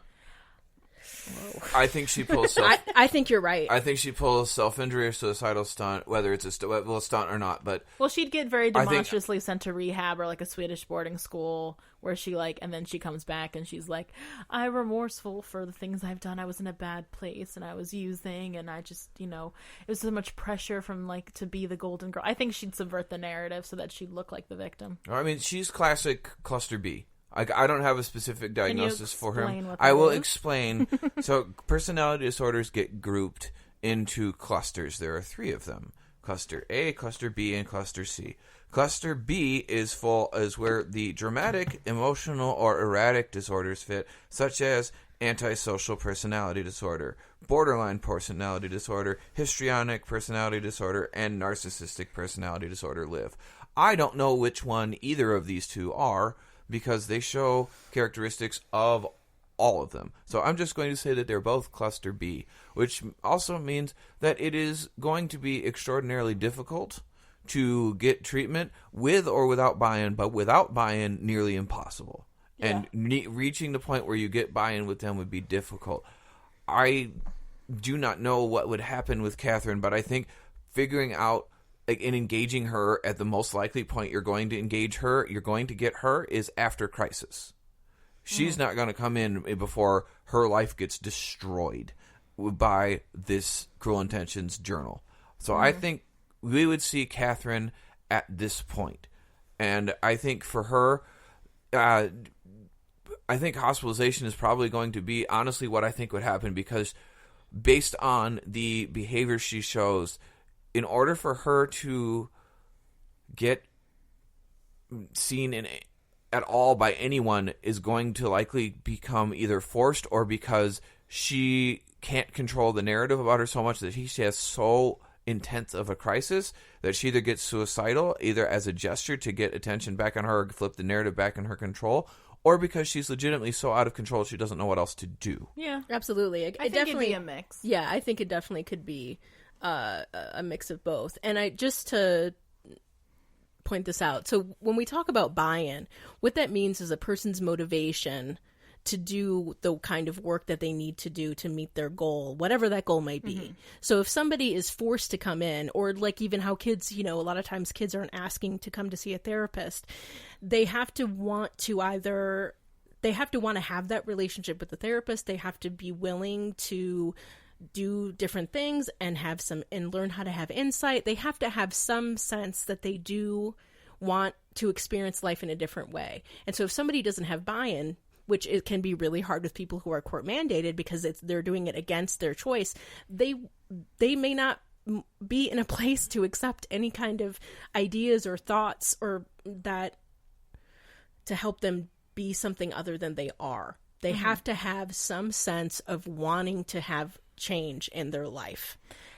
And like personality disorders, like for people who have them, are very difficult, and the work to be healthier is very, very hard, and it's very intensive. It's some of the most intensive treatment that there is in therapy. Like dialectical behavioral therapy was developed for personality disorders, specifically borderline. And when you do it in the technical, literal way you're supposed to do DBT, like you go to group several times a week, you do a lot of very specific techniques in a very like workbooky kind of way that most therapy isn't. And like the therapist you do it with is available. Anyway. Yeah. The therapist that you do it with is available to you 24/7, because the idea is that it's going to cause a lot of hard feelings within you, because you're basically taking away all the coping skills you've used your whole life and asking you to replace them with other ones. And even though these other ones are healthier options, it's just not what you know, and so it's just very scary, and it can uptick your emotional reactions. And so the idea that the therapist is available all the time is because there's an idea that you will be in crisis a lot because of this treatment. And so, I mean, it requires a lot of buy-in because it's extremely, extremely hard work, and anyone who does it, like, is a champ for doing it. And usually the reason people come to that therapy is because their life is taking a turn that is just really horrible for them. Whether it's, I can't sustain relationships, everyone around me is sick of me, or like I keep wanting to die, and every little thing makes me want to die, and I literally cannot live like this. And so you like a lot of times when you're in that place where you're doing that level of DBT work too, like you are in a very hard spot as well. Absolutely. And also, where she's at. And also just knowing that, as we've talked about, in a lot of our other episodes, people who are experiencing personality disorders or traits of someone who has personality disorders, they are in chaos inside all of the time. Constantly. They are constantly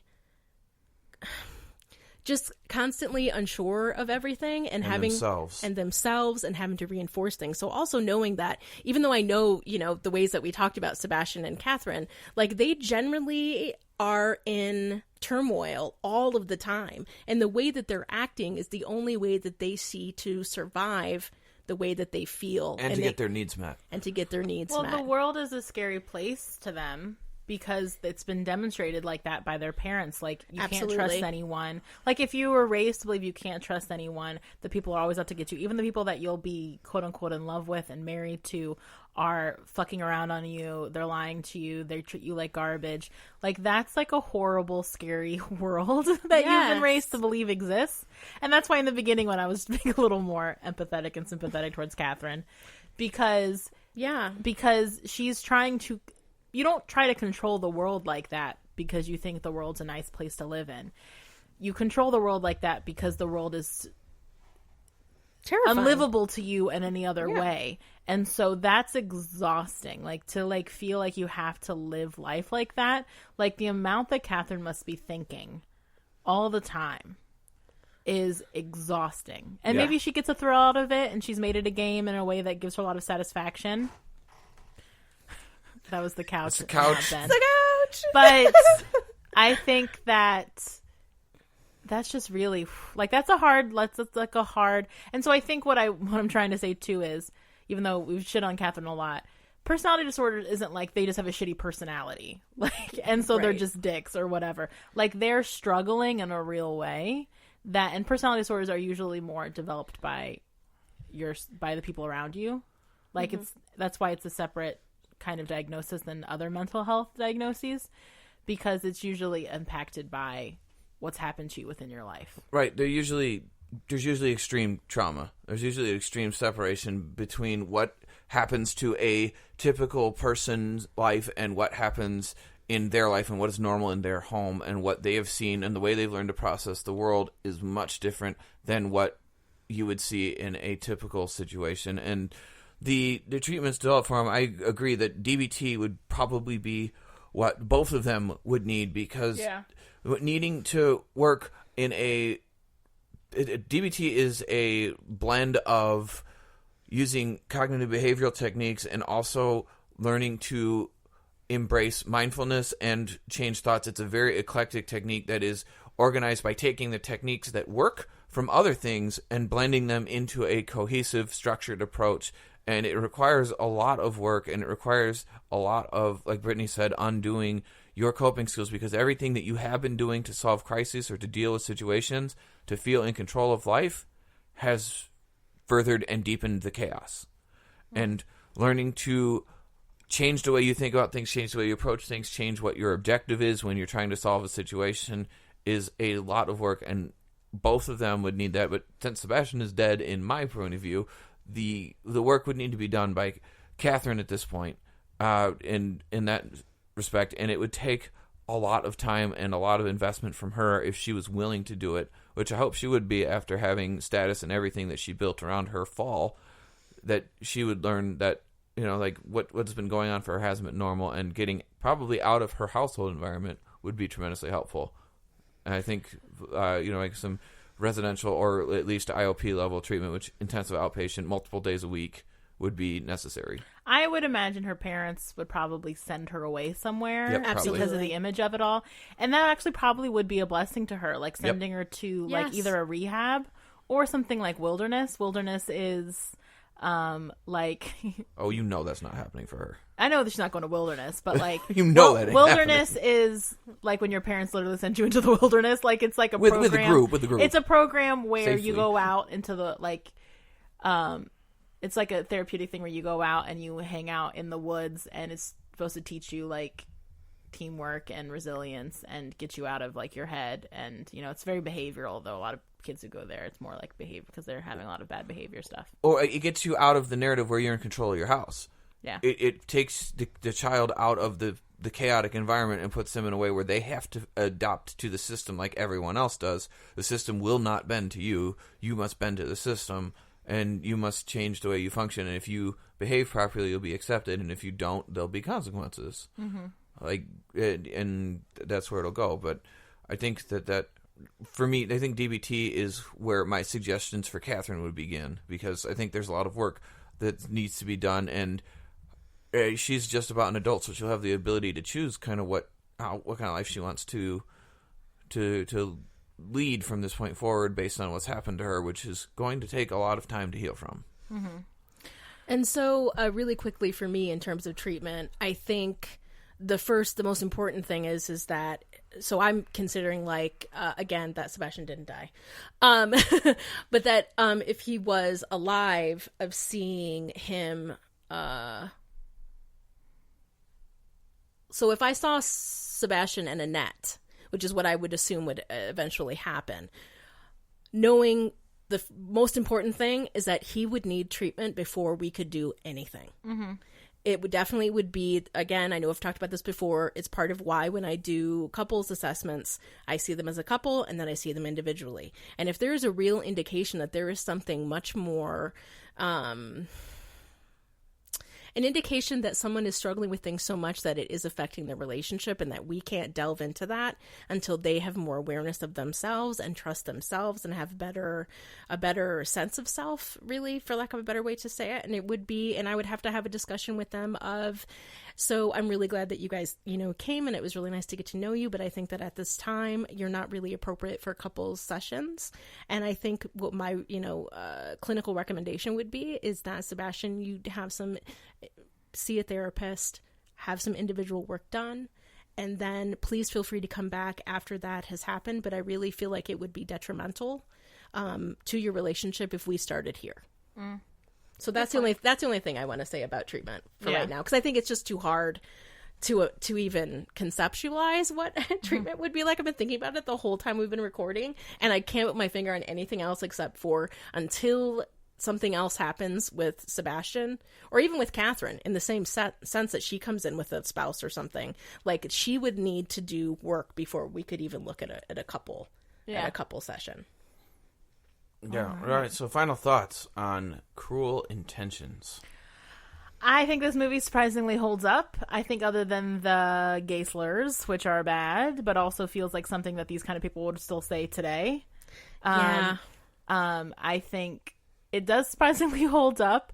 I think there's I haven't quite gotten my head around what this is, but I feel like there's a feminism underneath there somewhere. I think it's cool that the movie ends with Annette being more of an assertive, powerful person, even more than she was to begin with. Like, in any other story, I feel like it would have been like her and Sebastian riding off after they've fucked up Catherine's life. Yeah. And like, it'd be about his arc, being a better person, but the fact that he's literally taken out of the story entirely, and it's more about the final shot's her moving on, I think. In his car. Yeah, but I think that says a lot about the story being that she wasn't ruined by having sex with him, and she's still like the same person she was before she had sex with him, even, and that he didn't really change her much. And I remember just thinking, this is a lot cooler. I went into it very nervous that it would be horrible to watch as a therapist. This is the movie that I was obsessed with when I was a kid, because I watched it at exactly the right age, where but also I probably learned a lot from it that I wasn't aware of before I watched it, because I was like 13 and I saw it as a sleepover the first time. So there's a lot of concepts in this movie that I could not wrap my head around. Sorry, Mom. But also because there's no sexual education. Yeah. No. And so then I learned things from Cruel Intentions instead of from anyone else. Yep. And because so the internet is 91% porn. And so I think it was just nice to watch it and feel like this still has like a decent, because the bad people act bad. Like, it isn't like we're not supposed to be applauding the bad people. Like, the bad people do horrible things and they're supposed to be horrible. It's not trying to normalize their horrible behavior. And even them saying like the gay slurs feels like pointed that they're saying them. It feels like a point that they're saying them because there's meant to be despicable people. It isn't that people don't say it in that movie because it's okay to say it in the 90s. I feel like if they made the movie now, that might still be in there, just to show how disgusting they are and how vile they are. But I think it's really good. I think it could be a good way to have bigger discussions about consent and enthusiastic consent and that kind of thing, because I think Cecile's a good example of that. But I still enjoy it, and I'll probably watch it again.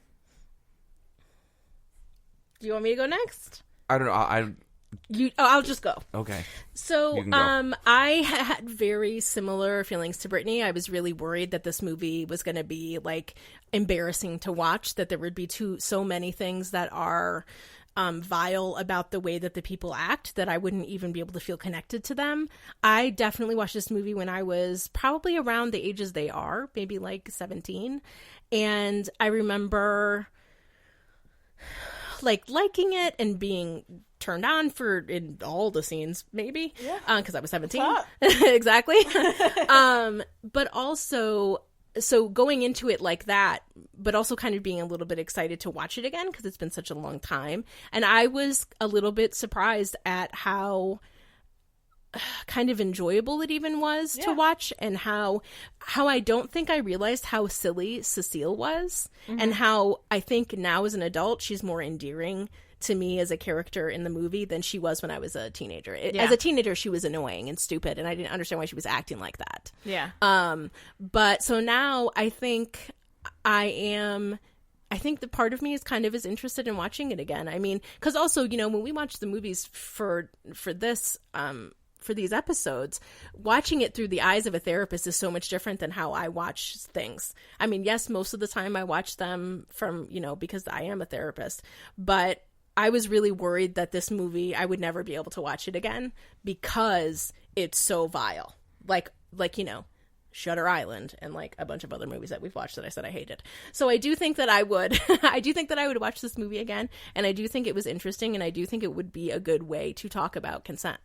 I think that that really makes a lot of sense. And also to reinforce the idea that sex education is still lacking in this country.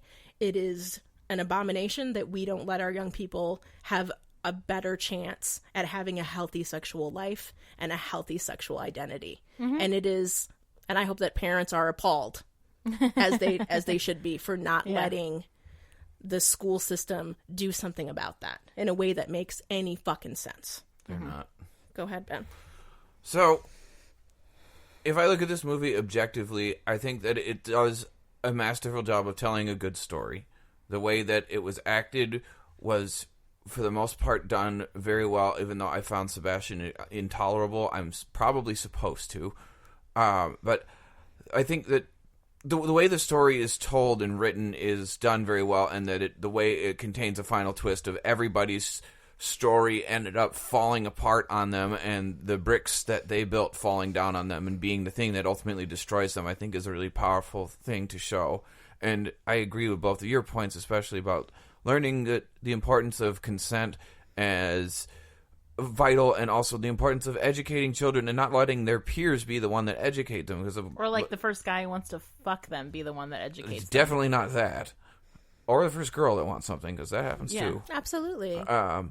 It's not shit on men just entirely here. Men are trash sometimes, but you know, women aren't always great either. But the thing we need to like look at is that, you know, I meant the comment about the internet being 91% porn is that people learn either from each other, from the first person that is horny around you, or from the first, you know, from their friends. And from movies like this? Or from movies like this. So they get all this information of what things could be or what things are like, and you know, not necessarily any of that is necessarily true, but that's what people go on, and that's what happens to Cecile, is that she learns, when I'm talking about her arc and her getting more powerful, she's learning about how to be sexual in the way that her mentor told her and taught her, and she's emulating that and creating a system of problems for herself and for her reputation in her life later. And what I guess all of that we've ended up talking about, which is going to be now our longest episode ever, is that the movie holds up to time. I'll say that. I still hate this movie because it makes me feel icky inside. It's supposed to. I know it has an end where they tie Bittersweet Symphony and masterfully, and then it punches hard and it hits hard and it does what it's supposed to. But my residual hate of this, because of all of the attention that it got on the girls and Ryan Philippe and all this nonsense that came about it, and people not understanding it and just going like, oh my god, it's so hot. Like, no, it's not hot, it's fucked up. The point of this movie isn't that it's a sexy movie. The point of the movie is a fucked up movie of people doing fucked up things. It's kind of hot though.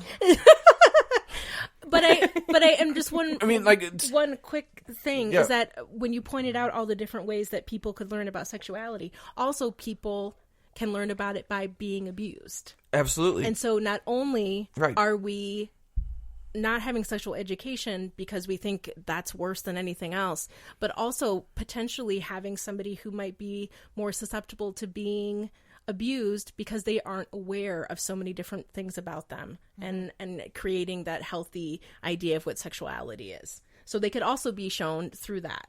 Right. And they can be shown through that, and oftentimes are. And you know, there's been a long history of things like that happening where people get abused by clergy or teachers or whoever. But the ultimate, like, final thoughts on it, I still don't like this movie. I will probably never watch it again. I will steal Hannah's catchphrase here. I will probably not watch it again because it makes me feel icky inside, and all I want to do throughout the entire movie is, like, punch faces in, and obviously we can't do that. So, like, it makes me feel icky inside, and I don't like it. So email us and tell Ben that he's wrong at popcornpsychology@gmail.com. You can also find us on the internet at Facebook at Popcorn Psychology, Instagram at Popcorn Psychology, and Twitter at popcorn_psych. Not with that intonation, but and also we have a Patreon, so if you want to support us, because this is very homegrown, or if you want to tell us what to do, because if you donate $50, we will do an episode of your choosing, find us at our Patreon. The link is in our Instagram bio, and we will see you later, guys.